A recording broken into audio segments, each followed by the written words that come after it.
اعوذ باللہ السمیع العلیم من الشیطان الرجیم من ہمزہ ونفخہ ونفثہ۔ سورہ آل عمران کی آیت نمبر 90 اور 91 میں اللہ رب العالمین فرماتا ہے، بے شک جن لوگوں نے ایمان لانے کے بعد کفر کیا اور پھر کفر میں زیادتی ہی کرتے چلے گئے، ایسے لوگوں کی توبہ ہرگز قبول نہیں ہوگی۔ یہ لوگ گمراہ ہیں اور گمراہی میں انتہا کو پہنچ گئے ہیں۔ بے شک جن لوگوں نے کفر کیا اور اس حالت میں مر گئے کہ وہ کافر ہی تھے، تو اگر ان میں سے کوئی شخص اپنے فدیہ میں زمین بھر سونا دے تو اس سے ہرگز قبول نہیں کیا جائے گا۔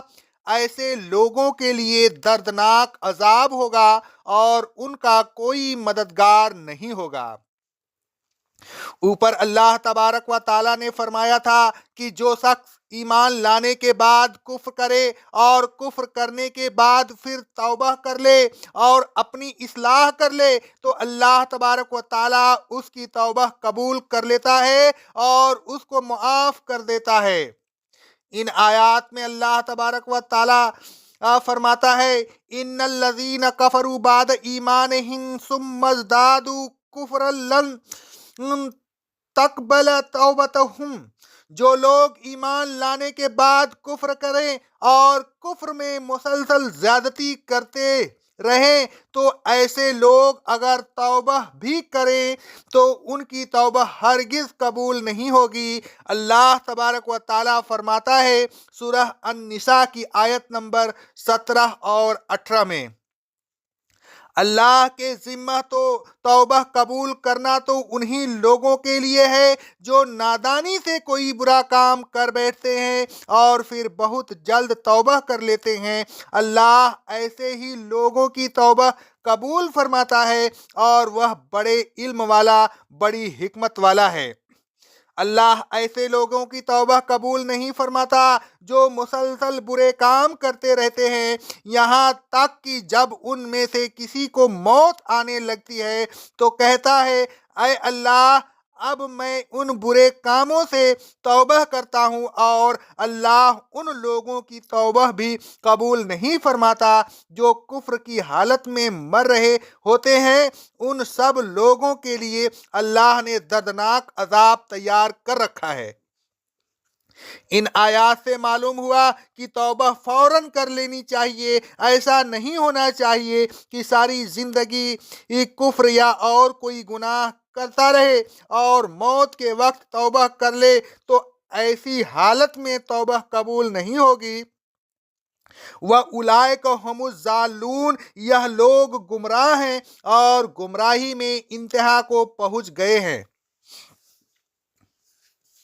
پھر اللہ تبارک و تعالیٰ نے فرمایا، ان الذین کفروا وماتوا وہم کفار، جو لوگ زندگی بھر کفر کرتے رہے اور پھر اسی حالت میں مر گئے، فلن یقبل من احدہم ملء الارض ذہبا ولو افتدی بہ، تو اگر ان میں سے کوئی شخص اپنے چھٹکارے کے لیے زمین بھر کر بھی سونا دے تو وہ سونا ان سے قبول نہیں کیا جائے گا اور نہ اسے عذاب سے نجات ملے گی، بلکہ اولئک لہم عذاب علیم وما لہم من ناصرین۔ اس قسم کے تمام لوگوں کو دردناک عذاب ہوگا اور اس عذاب سے ان کو نجات دینے کے سلسلہ میں کوئی ان کا مددگار نہ ہوگا۔ اللہ تبارک و تعالیٰ فرماتا ہے سورہ المائدہ کی آیت نمبر 36 اور 37 میں، بے شک جو لوگ کافر ہیں اگر ان کے پاس زمین کی تمام دولت اور اتنی ہی دولت اور ہو اور وہ چاہیں کہ اس کے ذریعہ وہ قیامت کے دن عذاب سے چھٹکارا حاصل کر لے تو وہ دولت ان سے قبول نہیں کی جائے گی، بلکہ ان کو دردناک عذاب ہوگا۔ وہ دوزخ سے نکلنا چاہیں گے لیکن وہ اس سے نکل نہیں سکیں گے، بلکہ ان کے لیے دائمی عذاب ہوگا۔ اللہ تبارک و تعالیٰ فرماتا ہے سورہ الحدید کی آیت نمبر 15 میں، تو آج اے منافقوں، نہ تم سے فدیہ لیا جائے گا اور نہ کافروں ہی سے کوئی فدیہ لیا جائے گا، تم سب کا ٹھکانہ دوزخ ہے، وہی تمہاری رفیق ہیں اور وہ بہت بری جگہ ہے۔ رسول اللہ صلی اللہ علیہ وسلم فرماتے ہیں، صحیح مسلم کی حدیث ہے، اللہ تبارک و تعالیٰ سب سے کم عذاب والے دوزخی سے فرمائے گا، اگر تیرے پاس دنیا اور مافیا ہو تو کیا تو اسے فدیہ میں دے دے گا؟ وہ دوزخی کہے گا ہاں۔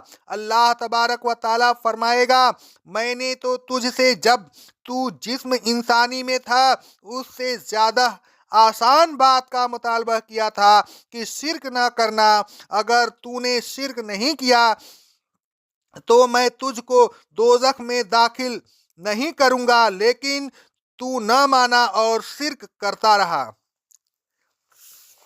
رسول اللہ صلی اللہ علیہ وسلم فرماتے ہیں، صحیح مسلم کی حدیث ہے، قیامت کے دن کافر سے کہا جائے گا کہ اگر تیرے پاس زمین بھر کر سونا ہو تو کیا تو اسے اپنے فدیہ میں دے کر عذاب سے چھٹکارا حاصل کرے گا؟ کافر جواب دے گا ہاں۔ پھر اس سے کہا جائے گا، تجھ سے تو دنیا میں اس سے زیادہ آسان بات کا مطالبہ کیا گیا تھا، تو نے اس کو پورا نہیں کیا۔ اے لوگوں، ایمان لانے کے بعد کفر نہ کیجئے، اگر کفر ہو گیا تو اس پر اعراض نہ کیجئے بلکہ فوراً توبہ کر لیجئے۔ اے لوگوں، توبہ کے لیے موت کا انتظار نہ کیجئے، موت کے وقت تو توبہ قبول نہیں ہوتی، موت کے وقت کفر سے توبہ کرنے والا کفر پر مرتا ہے۔ اے لوگوں، اس دن سے ڈریے جس دن کسی قسم کا کوئی معاوضہ قبول نہیں کیا جائے گا۔ اللہ تبارک و تعالیٰ فرماتا ہے سورہ البقرہ کی آیت نمبر 48 میں، ڈرو اس دن سے جس دن کوئی شخص کسی دوسرے شخص کے کچھ بھی کام نہ آئے گا، نہ کسی سے کوئی سفارش قبول کی جائے گی اور نہ کسی سے بدلہ یا معاوضہ یا فدیہ لیا جائے گا، اور نہ وہ یعنی اہل محشر کسی کی مدد حاصل کر سکیں گے۔ اللہ تبارک و تعالی ہمیں شرک اور کفر سے محفوظ رکھے۔ اقول قولی ھذا، استغفر اللہ، استغفر اللہ، استغفر اللہ۔